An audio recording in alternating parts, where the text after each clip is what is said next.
joke, I've been a money maker. I've been a record breaker, taking credit as an educator. I've been known to spit the flows and make it shaky, shaky thing. Popping, locking, stopping, let it hang. Watch us as we drop this hip-hop, it's like it stings. Hello, hello, hello, and welcome to Sports Buzz, the Fanatical View.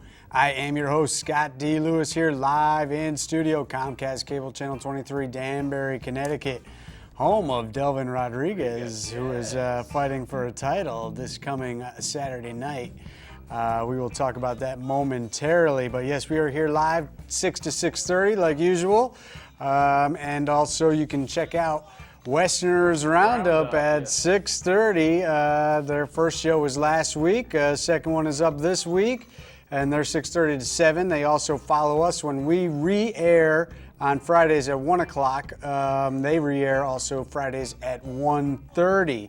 Mr. Bob Rowe Jr., of course, is the host of that show. As well as his own. I mean, he's got Spotlight on. Now he's been moonlighting on my show for quite some time. And now he's jumping back in with the Westerners Roundup. He's had me helping them out a little bit. I mean, Bob, how many shows you got to be on? I was thinking about going for the whole season, for My goodness. Five days a week. We got to get you on a show one day a week at least. Yeah, hey, that'd be great. So what's on tap for Westerners Roundup today? Tonight, we have Kay Schreiber and Danny Rocco on talking about the breakfast and camps. When is the breakfast? Breakfast is next Friday, 7:30. The breakfast is next Friday, so the morning of the opener. Yes. And where is it at? The Amber Room. At the Amber Room. Are tickets still available? Tickets still are available. So you can get your tickets. I'm sure DanburyWesterners.com. Yep. You could get those. You could look it up and see what's going on. Who's the? We got a big speaker, right? Yeah, Jim Bouton. Ball 4. Ball 4, Mr. Jim Bouton. So that's going to be good. He has big shoes to fill. Mr. Bobby Valentine lit up the crowd last year, but I would think Bouton, a storyteller himself, can. Weave a yarn or two, so he should be very entertaining for the crowd. And of course, the new team will be there. Yes. The old coaches will be there. Yes. All the Westerners people will be there, and it'll be a good time had by all. And then opening day, of course, is next Friday night. Let's hope we get some nice weather. Beautiful day today. It's been a mixed bag, with some rain and hot and humid and nice. So hopefully next Friday will be a nice day for the home opener. And it'll be good. And of course, keep your eye open because we will be down there, Sports Buzz ourselves, doing some filming and doing some interviews and catching some highlights, and then putting together our special Westerners season preview show, as it were, which we did last year, and we'll be happy to do that once again this year. So we are definitely looking forward to the season. Any buzz? Any hot stories? Anything you got? The guys are being on next Monday. And they start coming in a couple days earlier this year. They start practice. We're over at Rogers Park. Yep. If you want to check out the team, I guess it's open to the public. It's open to the public. Yeah, the afternoon sessions I think are from like 1 o'clock to 3 o'clock, or 4 o'clock. Sometimes a little later. All right.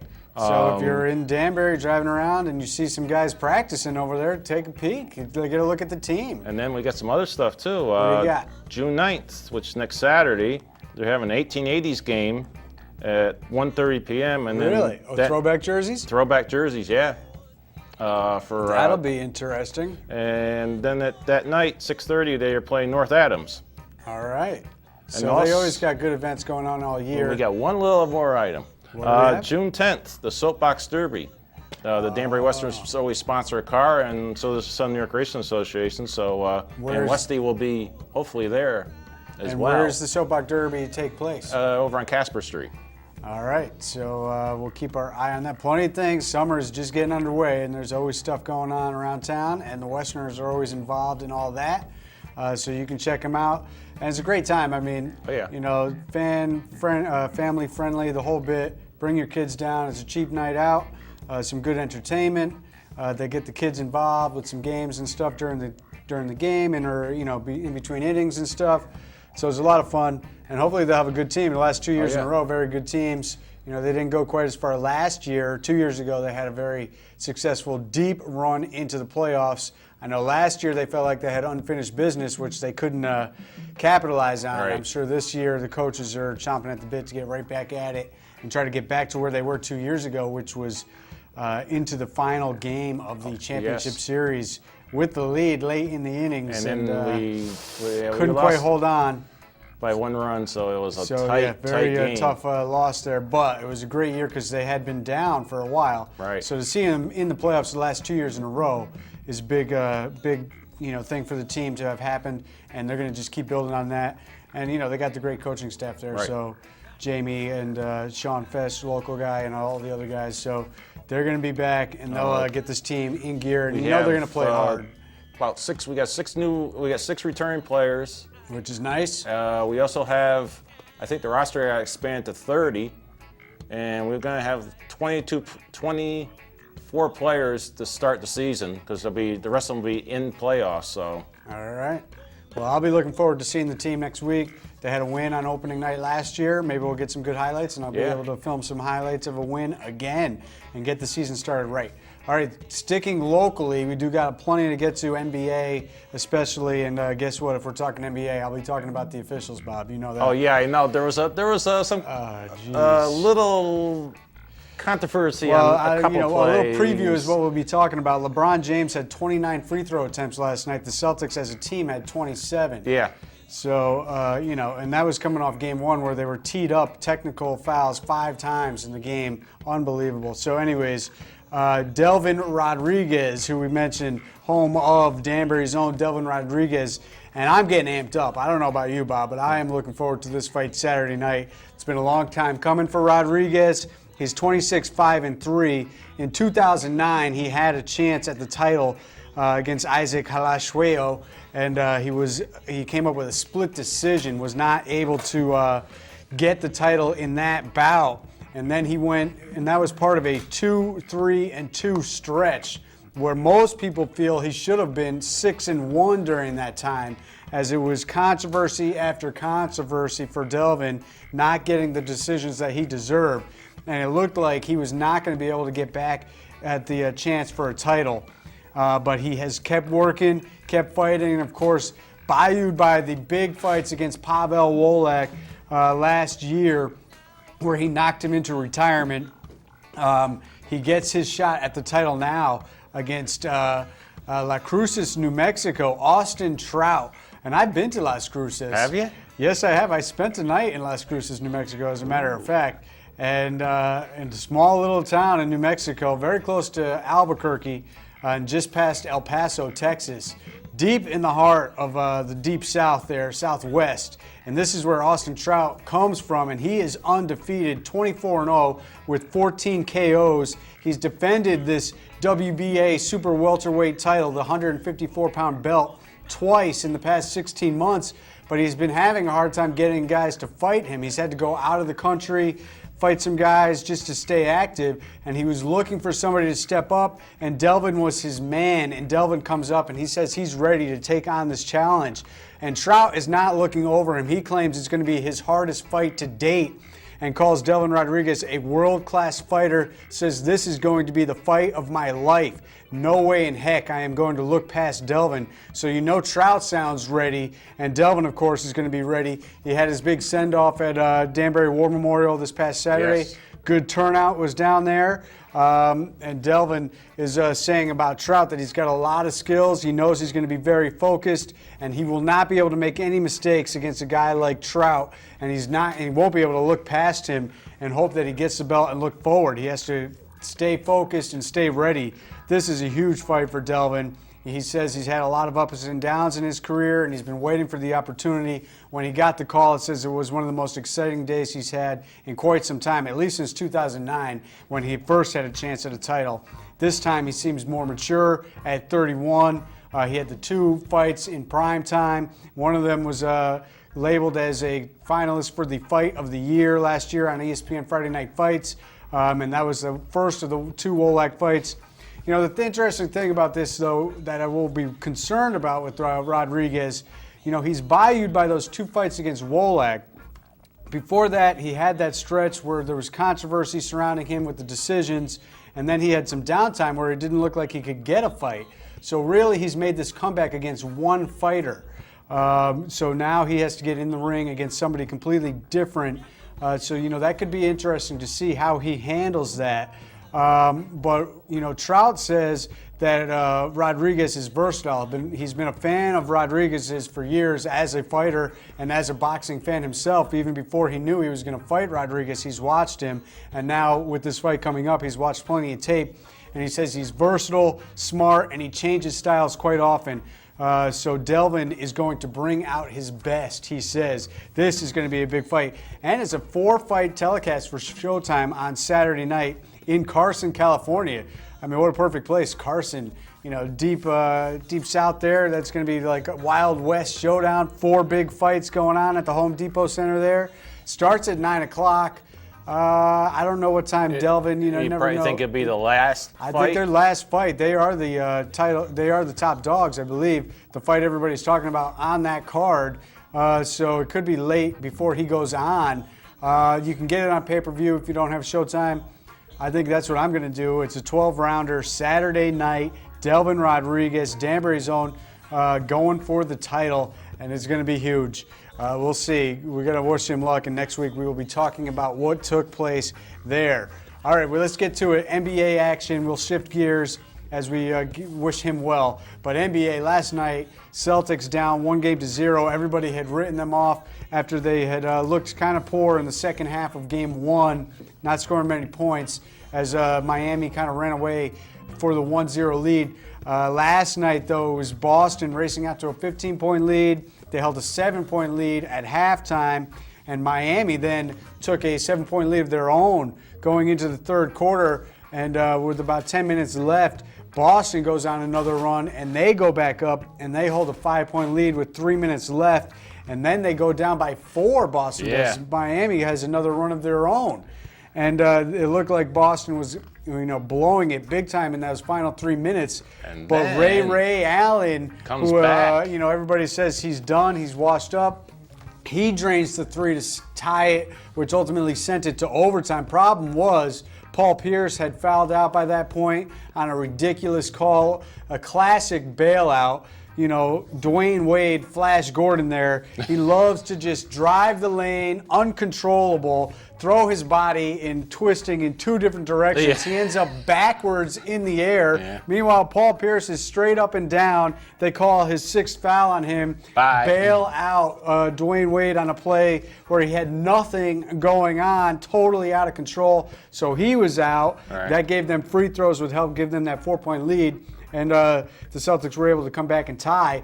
Of course, Bron James had 2 chances to win it in regulation. Bron, the guy who always shies away from those big moments, couldn't come through again. He misses 2 shots, a layup and a shot over a smaller defender where he could have won it at the buzzer. He misses. They go to overtime. The Celtics take a lead in overtime, and then when the game is tied, Rajon Rondo, you think scoring 44 points in a game would earn you a little respect from the referees, but no.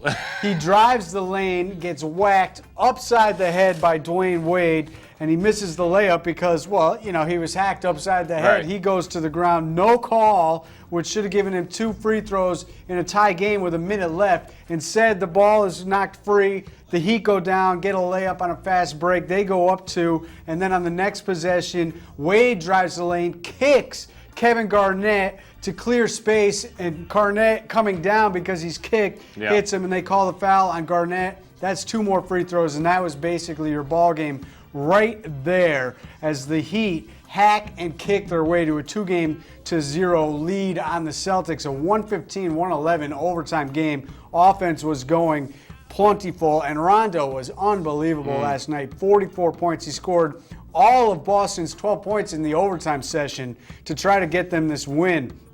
Now they limp back to Boston, and once again the NBA does not care about their fans. They don't care about anything. No. They don't want the players to be rested. They don't want them playing at the highest level. There's no extra day off. I looked at the entire schedule. Every game is every other day. Yeah. There's no extra day off for travel. No. So we're going to have to deal with 2 teams that are coming in gassed from playing an overtime game in Miami last night, flying to Boston, playing tomorrow. We'll see which team comes back. the older Celtics who are dealing with plenty of injuries, they are probably going to be the ones who have the heavier legs, especially since they lost. Winning a game like that gives you a little bit more juice. So we'll see how that works out. The Heat have not beaten Boston, by the way, and I believe it's 9 straight games in Boston, dating back a couple years now. So they're going to be looking to end that road losing streak in Boston. But it's a desperate situation now for the Celtics. It was good to see Ray Allen knock down a few three-pointers last night. Pierce had a great game before he fouled out, but it was just ridiculous that they would knock him out of the game on that play. Garnett was the guy who has actually been carrying the team for the most part, and he actually seemed like he was the one who was gassed and tired down the stretch, and he just didn't have it in the overtime. And another thing about Rondo, he played the entire 53 minutes of this game. Unbelievable performance by him. So the Celtics in a desperate situation heading back home, down 2-0. I'm sure it's something like 90% of the time in the Eastern Conference Finals, if you go down 2-0, you do not come back to win. So they're going to have that going against them. They're going to say the right things. They're going to do the right things. They've been complaining a little bit about the refs. It's just ridiculous that the refs are always part of the story. The game one, the technical fouls were an absolute joke. Doc Rivers said it was the worst technical foul he had ever received, and everybody was up in arms over the first one of the night, which is against Ray Allen, one of the great players of all time, classiest guys. He reacts to a bad foul call, of course. The ref blows the call. He makes a slight reaction, and the ref compounds the situation by calling a technical. So totally ridiculous, but the Heat, showboating a little bit. Bron, getting in Kevin Garnett's face, the typical front runner Bron that he is, Pawn James, and Wade, him doing his thing. So it's going to be tough now for the Celtics to come back. I mean, ultimately, when you're not at 100%, we know Ray Allen's playing with a bad ankle. We know Pierce is playing with a sprained MCL. They lost Avery Bradley, which is a big blow for them, the young kid who had taken over the starting role and gave them a lot of energy. And really, starting the year losing Jeff Green, who is who they traded Kendrick Perkins for, and also midseason Wilcox going down, who had really gelled with Rondo, and he was their most athletic big man. So they are shorthanded as is. And don't forget, Jermaine O'Neal was part of this team as well. He's been gone all year. So shorthanded, they've made it this far. They're going to give the Heat everything they can in Game 3 tomorrow night in Boston, but it's going to be a tough hill to climb to get all the way back. They always say the series hasn't really started until a home team loses a game. We'll see if they lose tomorrow night. It'll be definitely over if they do. If they can somehow manage to win, then they get the pressure back on Miami to win Game 4. If not, it's tied 2-2 going back to Miami with a lot of pressure mounting on them. In the Western Conference, what's going on in the West? San Antonio Spurs are going to be your NBA champions, that's for sure. The way they are playing, they have run off 20 straight wins, now 10-0 in the playoffs as they are up 2-0 on the Oklahoma City Thunder. No Thunder, no Lightning for OKC. They blew a double-digit lead in Game 1 as the Spurs scored, 36 points or something like that in the fourth quarter. An incredible display by them, as Duncan is really just a leader of the team, but not even really leading scoring-wise. But Parker looks as healthy as he has been in a long time, and Manu Ginobili as well looks super healthy, and he's having a great series. Plus, this is what the Celtics need to do. Have their aging stars, the 3 players, be surrounded by young talent who are playing and using a deep bench. These guys are playing, 10, 12 players a night, in the playoffs, which is very rare to see. You never see that. Usually by the time the playoffs come around, the benches get shortened, but not so. They're sticking with what got them there, and they have run off 20 straight wins. So an unbelievable performance. OKC gets to head home. First 2 games were in San Antonio. They play tonight, desperate to try to get a win. Durant's going to have to do all he can. Westbrook and Harden, those guys scored a combined 80 points in that game, 80-something points in Game 2, but they got blown out. It was unbelievable. They gave up, 120-something points. So crazy, crazy situation out west. I mean, can you imagine if San Antonio just runs the table? I mean, they're 6 games away. They've won 20 straight. If they sweep the Thunder, they only got 4 more to go to run the whole table. Yeah. It'll be like what the Sixers thought they were going to do back in the Moses Malone faux days. They didn't quite get it. They lost once in that magical run to their title back in the early 80s. All right, hockey, Bob, because we got to get to baseball too, and a little tennis. What happened to your Rangers as we look at Jonathan Quick there? Hey, we did tie the game. We can't say that we didn't tie it up. Showed some fight. They showed some spunk in both those games, going down 3-0, coming back to lose, and then going down 2-0 in the game 6 in New Jersey, and then finally losing in overtime. A minute or so into overtime. It happened fast. Oh, excuse me. It happened fast and happened quick. Gave me a little heartburn. It did. So. They couldn't get it done. Martin Brodeur and the New Jersey Devils stuck a pitchfork right in the heart of the New York Rangers, and they sent them home in 6 games. Didn't even get to Game 7, and the Devils moved on to the Stanley Cup Finals. It's been a layoff since Friday night. Both teams sitting around waiting. For some reason, the NHL didn't get this series started sooner. They all had to sit around. They lost a little bit of momentum, because the playoffs up to this point had been wild. Oh, yeah. So then, everybody sits for 5 days or so, and everybody's like, oh, yeah, hockey's back on last night. 1-1. What do you, no surprise there with Brodeur and Quick in net. Mr. Quick. He is quick. Jonathan Quick, the Connecticut native, born in Milford, Connecticut, 1986, grew up in Hamden. We had been hearing reports, and I had been saying he's from Darien. I got to try to figure out why people have been saying that. Maybe he has his home there now. I'm not too sure, but he actually is from Milford, moved to Hamden, went to Hamden High School, then transferred to Avon Old Farms Prep, a big-time prep school, hockey school, which produced Brian Leach, by the way. And then he went to UMass, is where he played in college, drafted by LA in the 3rd round in 2005, and now he is 13-2 in the playoffs, 9-0 on the road. They are still unbeaten on the road. 2 shutouts he's pitched, 149 goals against, 946 save percentage. He's allowed less than 2 goals in 11 of the 15 games. Unbelievable. So Jonathan Quick is not giving up anything in net. And New Jersey only had, 17 shots on net last night, so he didn't even have to face that many shots. It did go overtime, and eventually LA came up with the game winner on a beautiful drive, breakaway, move there by the Kings to get by Brodeur for the 2-1 winner. So they are up 1-0 on the road up here in New Jersey as they head to Game 2. All right, let's get to baseball real quick because we got 5 things minutes going left. on. The Red Sox, Bob, how about this?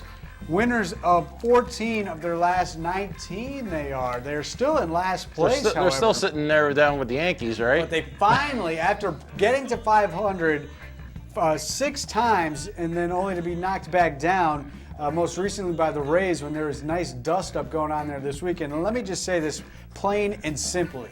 Joe Madden is an idiot. All right? What a hypocritical piece of you-know-what that guy is. Unbelievable after that dust-up for him to come out and call the Red Sox and their staff a bunch of cowards because we are classy. We don't throw at anybody. Oh, he was all upset that Luke Scott, who called Fenway Park a dump, got beaned in a game Friday night. If you don't want to get beaned, don't call one of the national landmarks a dump. You play in Tropicana Field, the worst sporting venue in the history of all sports, and you want to call Fenway a dump? Guess what? You're going to get beaned. And he got beaned. And oh, by the way, Joe Madden, who says, we're classy, we don't do stuff like that. 2 weeks ago, Adrian Gonzalez playing in a slump, told the Boston Reporter, I'm going to break out of my home run hitting slump tomorrow in Tampa Bay. And what did the Tampa Bay players do? They tweeted that night, oh, maybe Gonzalez should get beaned in his first at-bat tomorrow. And then what happened? He got beaned in his first at-bat tomorrow. Boom. So Joe Madden, guess what? You're a hypocrite. You're the one that's a coward coming out making comments and tweeting about it. I mean, get off the tweet machine there, Joe Madden. You and your Rays are a bunch of, windbags who think you're better than you are. You haven't won anything. If the Red Sox didn't collapse last year, you wouldn't have even been in the playoffs. You had a lousy season, then you got knocked out in the first round. like usual. You guys have done nothing. All right, that's my rant on that. Okay. Red Sox making a move as we get a few minutes left. Baltimore holding out to first place, about 29 and 22. Tampa is tied with them. The Yankees had a decent road trip going right now, 4-2. They did bounce back last night with a win against Anaheim after Anaheim had taken 2 straight to open that series. They got a day off before heading to Detroit. The Red Sox have beaten Detroit 3 straight here, and they got a 4th game tonight going on. And it's Beckett, who's had 2 great starts in a row, going up against Scherzer. Chicago White Sox are really a surprise team right now, as they have vaulted past Cleveland in first place. We mentioned the Tigers, who continue to struggle. We'll see if they can get it right after they leave Boston, head back home against the Yankees. In the West, out in the American League, it's Texas cruising right along, 31-19. The Angels, a game over 500 now, Bob. They mean they woke up? Actually, they are back to 500. They played and lost late last night. Actually, no, that score result is in here. So, no, that was a late game. So they are 26-26, but they have played better. So watch out for the Angels getting their act together. Your National League East, Mets. Your Mets hanging around there, although I'm very disappointed that they lost 2 out of 3 to the Phillies, who are banged up. Doc Holliday on the shelf, no Dwight Howard. We know that, or not Dwight Howard, Ryan Howard. Right. We know that much, but they are still right there, a game and a half out of first place. The Marlins, red hot. They've had their best month in the history of the franchise, winning 20 games this month of May, 29-22. But the Nats, that DC loop continues to hold down first place. Bob. Can we see a World Series? I don't know. The Central Division, the Big Red Machine, has moved past St. Louis. And out west, it's still the Dodgers playing Donnie baseball, 32-17, which has them still with the best record in baseball. And San Francisco's playing better now. Melky Cabrera had the best month of any Giant since the mid-50s. And they've had some great players come through that system. So old friend Melky Cabrera, former Yankee. A couple of international events going on. Brazil knocks off USA in a friendly last night, 4-1. Ugly showing by USA going up against Brazil's under-23 Olympic team, not even their top players. USA would have liked to have done better. They had won 5 straight going into that. And the French Open, of course, is going on. And Serena Williams has lost for the first time ever in a Grand Slam, 45 events, I believe it was, Grand Slams that she had won in the first round. She had a breakdown, broke into tears mid-match, which was unbelievable. And then her sister, Venus, goes and loses in the second round. So the Williams sisters are out. Those are the big stories at the French Open in week 1. We are done. Watch coming next. Danbury Westerners Roundup right here on Channel 23. We will be back next week to see how Delvin Rodriguez did. Go Delvin. Take care.